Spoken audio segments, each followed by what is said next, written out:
It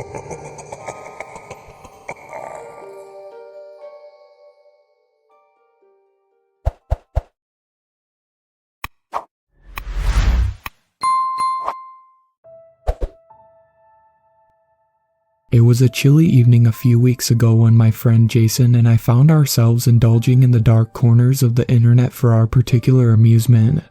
We would often peruse the dark web, trying to find the strangest things we could in that lawless place.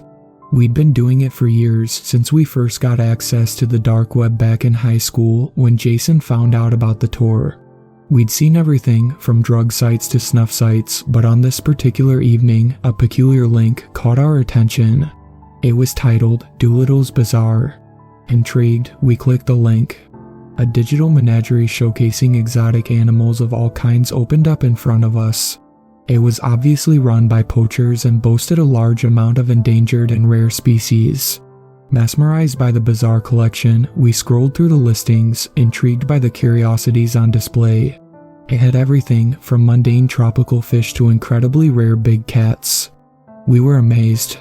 Amidst the virtual oddities, a seemingly innocuous pop-up materialized, advertising a dog, claiming that it was unlike any other. This dog is made just for you. It's astonishingly intelligent, capable of comprehending and executing any command. The perfect companion, it read. Its price tag was unusually low for what was being offered, almost too good to be true. Being the animal lover out of the two of us, Jason decided to take the plunge, succumbing to the allure of owning a unique and brilliant canine companion, as well as the possibility of rescuing the creature from the hands of the poachers. They're probably mistreating the poor thing anyway. You know what poachers can be like. I've seen videos online. Besides, no one else in the world will have one like it, he said, as though trying to justify his purchase. I warned him that it was probably a scam, but he was determined, as though he'd already made up his mind but was now coming up with the justification. He always got like this whenever it came to animals, always leading with his heart. I know it's risky, I'm not stupid, but what if it's legitimate? What if that poor creature is suffering and I can do something about it now, he said. With the nonchalant click of a button, he entered his payment details and placed the order. A sense of apprehension filled me as he clicked the button and the screen flashed payment processed.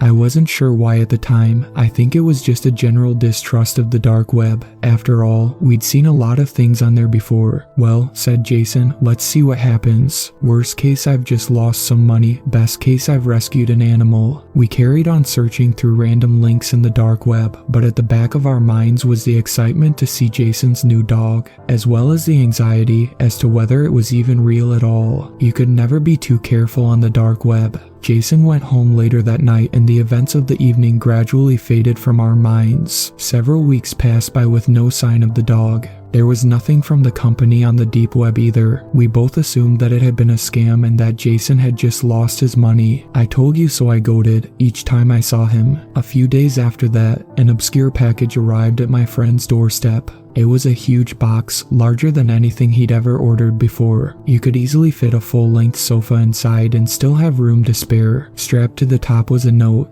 Printed on plain paper with no discerning marks, it read, "Your very own unique companion is here. We hope you enjoy it." Below, in the red text, were the words, "No refunds, no returns." Wasting no time, Jason called me. "It's here, the dog from the deep web. It's arrived. The box is massive, but I can hear it moving around inside," he practically shouted down the phone in excitement. Point one to Jason for always being right. "What, really? Haha, okay, you win this one, Mr. Awesome," I responded, amazed that something actually had turned up. "I'll swing by after work and meet the new furball." "Awesome, see you then," he said in that same excited tone. Then he hung up. I couldn't help a feeling of excitement welling up in my stomach. I wasn't exactly an animal lover myself. I could take or leave them, but I was still excited to see this new dog. As soon as I finished work, I made my way over to his house as quickly as I could, interested to see what made the dog so unique. Knocking on the door, Jason slowly opened it, his head poking out gingerly from behind it. "So where is it?" I asked, trying to glance over his shoulder. "Come on, I want to see it." "Yeah, okay, come in," Jason said, his voice quivering slightly, a stark contrast to his confident tone over the phone mere hours ago. I made my way into the house, but there was no sign of the creature that had been delivered. "It's in the basement," Jason said, again in that shaking voice. Now very confused by what was going on, I followed as he led me to the basement. As soon as he opened the door, I was met with an odd stench, not something I'd ever smelled before. It was a sickly sweet smell with a hint of iron. I couldn't help a feeling of apprehension in my gut as I stared down the staircase into the black abyss. Inside the basement, it was dark. There was a small, old light in the middle of the basement illuminating a small area and casting long shadows across the floor. As I made my way down, the smell was much stronger, nearly suffocating me. I could make out sounds too. There's no way I could describe those sounds. They seemed like a low grunting noise, but there was a high-pitched, pained quality to it.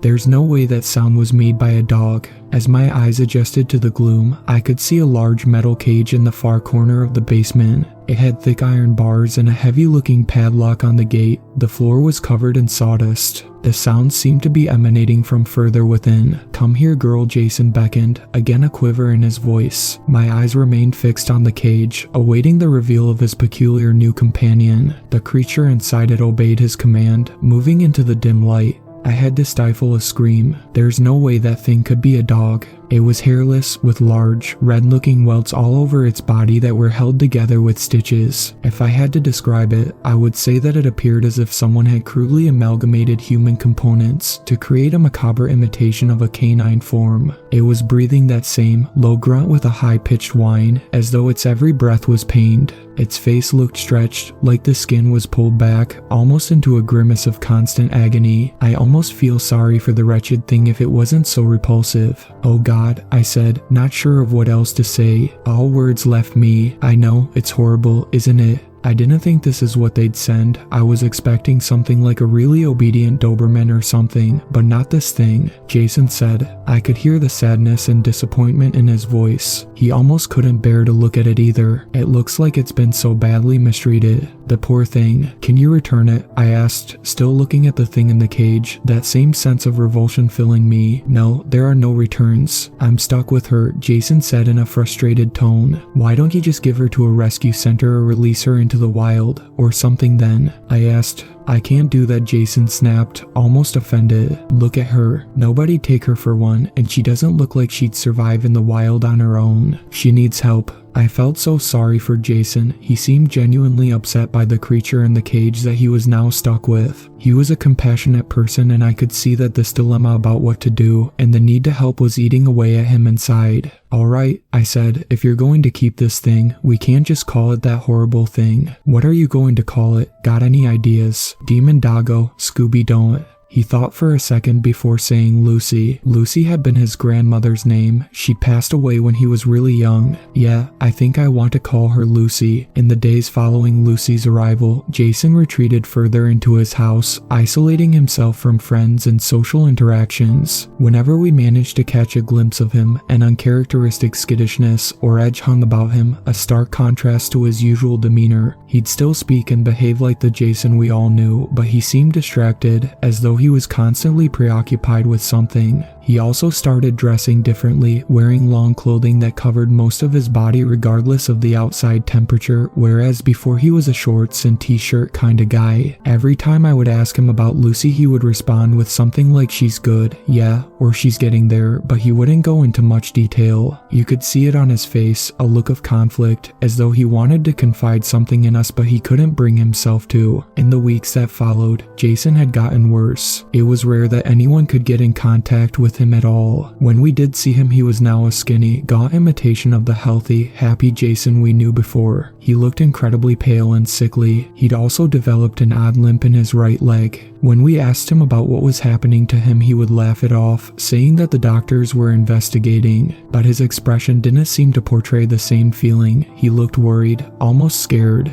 On the very rare occasions that he did come out with us, he'd normally only stay for a couple of hours before making some excuse to go back home. We were all worried about him. Unable to ignore the signs of his deteriorating condition, I mustered the courage to check on him. When I arrived at his house, I pressed the doorbell, waiting a while for an answer. When none came, I knocked on the door, assuming that the bell may not be plugged. As I knocked, the door opened slowly. It was unlocked. This was strange. Jason didn't normally leave his door unlocked. With a sense of unease now stirring in my stomach, I made my way into the house, shouting Jason's name in the hopes that he would hear me. His house exuded an eerie silence, and a deeper sense of foreboding enveloped me as I made my way further into the house. It was empty. There was no sign of anyone there at all. It hadn't been cleaned in what looked like ages either. The sink was overflowing with washing up and the bins were at the point of spilling over. I shouted for Jason again. Still no answer. I was beginning to get really worried about him now. Growing increasingly concerned, I combed through the house, my anxiety escalating. Amidst my search, a thick booklet perched atop a cabinet caught my eye. Its appearance suggested recent handling, urging me to inspect it. Picking it up, I turned it over and read the cover. It looked like a manual with a picture of a creature that looked like Lucy on the front. "So you own a Sanguisuga canis," was sprawled in a large font at the top. Perplexed, I flicked through its pages. Sanguisuga canis was Latin for bloodhound. The creature my friend had purchased on the dark web was a very rare and old subspecies of canine that subsisted entirely on blood. They were so exceedingly rare because of their metabolism. They could only go 6 to 8 hours between feeds until their bodies began to digest themselves and they starved to death. Horror and dread washed over me as I realized the extent of my friend's situation. I continued searching the house with a more frantic urgency, shouting for Jason, but still receiving no answer. Then from the corner of my eye, I noticed that the basement door was wide open. I could smell that same sickly smell of decay wafting up. It was stronger now, and even more nauseating now that I knew it was due to decaying blood. I could also hear sounds from down there, the same low growl and whine as before, but there was another sound mixed in that I couldn't put my finger on. Tentatively, I ventured into the depths of his basement, terrified as to what I would find there. I couldn't bring myself to shout for Jason. It sounds silly, but the sounds in the basement sent shivers through me, so much so that I was too afraid to utter a sound.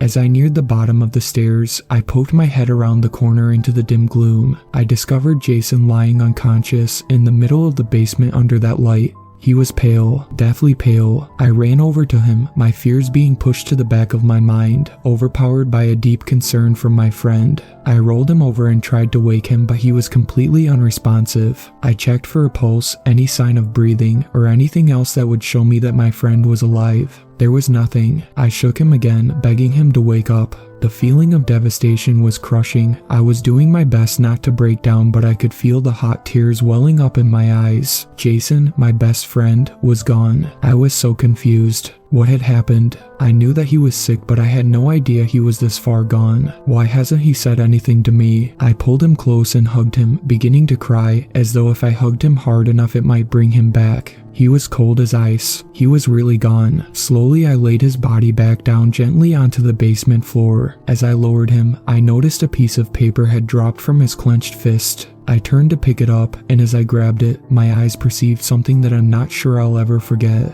Emerging from Jason's right leg, a grotesque and sinewy appendage, resembling a nightmarish vine, slithered into my line of sight. Its fleshy color clashed starkly against his pallid skin, with a labyrinth of capillaries that seemed to writhe and pulse with pulsating crimson fluid. The eerie, almost dance-like undulations propelled the liquid in a disturbing rhythm, leading the eye along the horrifying path into the abyss of Lucy's cage. As if called to action by observation, the tube disconnected from Jason's leg with an audible pop before slowly retracting back into the cage. Then there was a low growl as Lucy made her way forward. She was much larger than the last time I saw her, with red stains around her mouth where the tube was now receding. Her stomach was also distended and bloated, a deep red color compared with the rest of her pale frame. She looked me in the eyes with her cold gaze and let out another, threatening growl. I began to back away, noticing the heavy padlock of the cage door on the floor just beyond Jason. A jolt of fear shot through me. She was loose. Without a second thought, I ran. Fear clenched my heart as I scrambled up the stairs, propelled by sheer survival instinct. Reaching the top, I slammed the door shut and barricaded it with a chair. The door thudded seconds later, as though Lucy had thrown herself at it as hard as she could. The door rattled violently and the chair visibly shook, but it held. She made an awful noise, like a roar, but nothing like I'd heard before, but she couldn't get out. Desperation clouded my mind as I grappled with the dilemma before me. I couldn't let that abomination escape, not now that I knew what it was, but nor could I bear to confront the monstrosity that killed my best friend. I felt an overwhelming sense of entrapment and exhaustion, as if the weight of the entire ordeal was crashing down on me. With the main danger now sealed behind the door, the reality of the situation settled in, threatening to drown me in a tidal wave of emotions. The grief I'd felt in the basement when I saw Jason's body, my fear as I realized Lucy was loose, and now the dilemma of what to do with her. I made my way over to Jason's couch, needing to sit and try to process this, trying to figure out what I needed to do next. As I sat down, I remembered the piece of paper that had fallen from Jason's hand as I lowered him to the floor, the paper I was picking up, just as I noticed that horrific proboscis. In the ensuing chaos, I'd stuffed it into my pocket, not wanting to lose the last remnant of my friend. Taking it out of my pocket, I smoothed it out. It was a note addressed to me. It would make sense he'd know that I'd be the one to come looking for him. I began to read the rest of the note. Jason had written the note in his final moments, trying to explain why he'd been so distant and strange lately, and apologizing for how he'd been acting towards me and my friends. He explained that he'd not had any other way to feed Lucy, so he had been using his own blood every 8 hours to feed the creature. He knew it was draining him, gradually killing him, but he didn't want her to die. She was a living thing and endangered. He'd said she deserves to live, but he wasn't sure how much longer he could keep it up. He asked me to forgive him, going on to say that he'd valued our friendship above all else. I placed the note down, tears welling up in my eyes. I sat there for hours, finding myself grappling with the knowledge that the creature's thirst for blood had been what had taken my best friend from me, and if I didn't act, it would soon lead to its demise. But my best friend sacrificed his life to keep that thing alive, and if I let it die, then he'll have given his life for nothing. I've still not made a decision yet, but I can't hear anything from the basement anymore. I guess there's no harm giving her a bit of mine for the moment, just to keep her alive while I decide. Yeah, just this once. Thank you to my superfans, Sweet Black Swan, Tacy, and Brooklyn. I really appreciate you guys supporting my channel, and I look forward to making more content for everyone.